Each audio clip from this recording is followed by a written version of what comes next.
Hello tout le monde, j'espère que vous allez bien. Alors bon, ça fait un bout de temps que je n'ai pas fait de vidéo. En fait, si, j'en ai fait une la semaine dernière par rapport à la musculation. Mais disons que j'ai eu un peu de retard.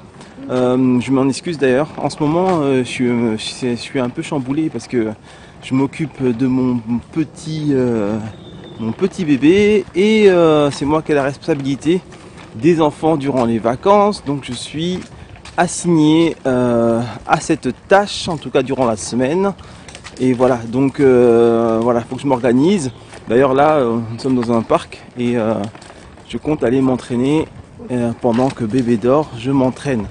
D'où le sujet de cette vidéo qui est le sport intermittent.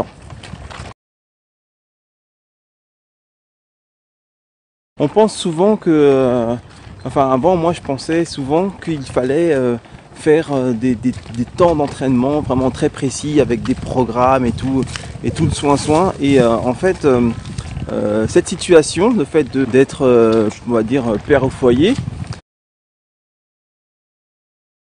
m'a obligé à revoir un peu tout ça, notamment par rapport à ma fréquence d'entraînement et par rapport à la durée de mes entraînements. Je ne peux plus faire comme et quand je veux. Donc je suis obligé de m'adapter au rythme du petit pour pouvoir m'entraîner. Et c'est là où je me suis rendu compte qu'en fait, on n'est pas obligé en fait d'avoir des temps vraiment précis ou comment dire, on n'est pas obligé de tout le temps se dire d'être très rigide par rapport aux entraînements. Avant, je me disais que j'étais vraiment focalisé sur le fait de m'entraîner pendant 1 heure, voire 2 heures, 1h30 en général. Et j'avais tout mon programme et je me dis, lorsque je ne pouvais pas faire ce que je voulais faire, j'étais vraiment très frustré et j'avais l'impression de ne rien avoir fait. Donc ce n'était pas efficace. Et en fait, il faut pas se prendre la tête comme ça. J'ai appris à mettre de l'eau dans mon vin parce que je m'adapte à l'enfant. Si l'enfant a des besoins, je fais passer ses besoins avant mon entraînement. Du coup, mon entraînement c'est morcelé en petits entraînements. Un peu comme les gens qui vont faire des petits repas. Moi je fais des petits entraînements. Et ce que j'ai trouvé comme astuce en fait pour que cela soit efficace, c'est que j'ai ma panoplie de petits entraînements, même des entraînements que je peux faire avec bébé, efficaces. Donc j'ai ma panoplie de petits entraînements efficaces. Et à côté de ça, en fait, c'est par catégorie. Donc, il y a des catégories importantes. C'est des entraînements, petits entraînements importants. Après, il y a des entraînements moyens et les petits. Donc, tout ça, ça forme les entraînements de la journée. Et lorsque vous cumulez le tout, c'est un peu comme lorsque vous cumulez en fait le nombre de calories que vous allez assimiler dans la journée. Vous voyez, ça fait une certaine somme. Lorsque vous faites un grand entraînement intense et que cet entraînement dure un certain temps, le corps se met en mode vraiment brûle-graisse, etc. Là, pour le coup, il va falloir vraiment trouver des activités intenses, mais courtes, et des petites activités comme du renforcement qui va pas nécessiter une forte intensité, mais qui va nécessiter en fait un travail musculaire.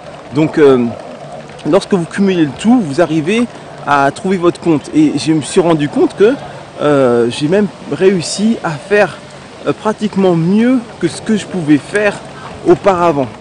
Mais pour ça, effectivement, il faut avoir le temps de pouvoir le faire. Mais même quand on n'a pas le temps, ça peut aussi être un moyen de se maintenir ou même d'améliorer et de gérer par rapport à son temps. Moi, ma contrainte, par exemple, c'est bébé. Mais vous, si votre contrainte, c'est le travail, vous pouvez très bien trouver des petites plages, des moments là où vous allez faire certains entraînements qui vont vous permettre de trouver votre compte.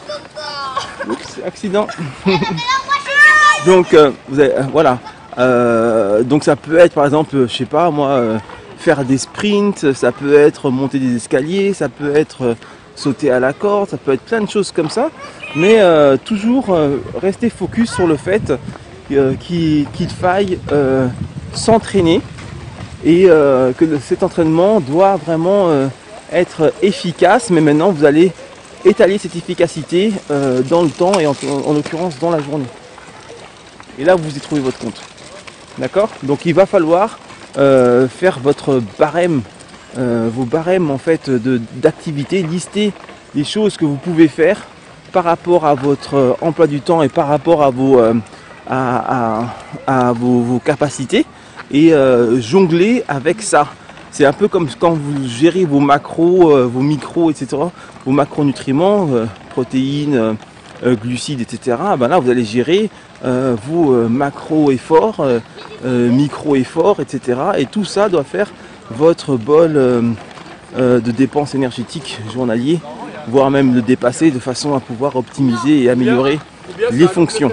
D'accord? Donc voilà, vous n'êtes pas obligé de faire des gros entraînements. C'est pas ça. L'idée, c'est vraiment de rester actif et d'optimiser votre activité du mieux que vous pouvez, même si cette activité est morcelée tout au long de la journée. D'accord? Voilà.